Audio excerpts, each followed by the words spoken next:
Parlamenti i vendit ka miratuar me 12 dhjetor 2025 ligjin numër 86 fraksion 2025 për fshirjen, shuarjen dhe pagesën e detyrimeve tatimore ndaj administratës tatimore qendrore vendore dhe detyrimeve të pagueshme në dogan, i cili parashikon lehtësira për fermerët e vetëpunësuar në bujqësi.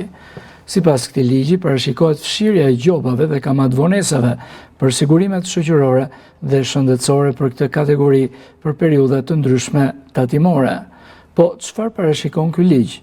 Fshirja plotë e kamatvonesave dhe gjobave për detyrimet e papaguara për periudhën deri me 31 dhjetor 2014, pa përfshirë kontributin bazë.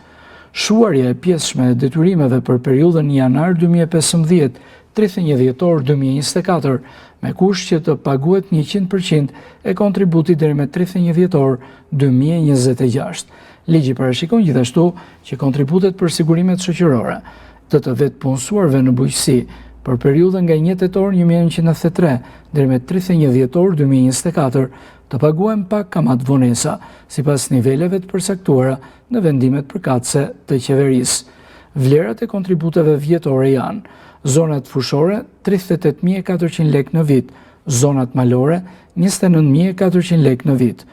Autoritetet ju bëjnë thirrje fermerëve të përfitojnë nga këto lehtësira ligjore, duke shlyer detyrimet sipas afateve të përcaktuara në ligj.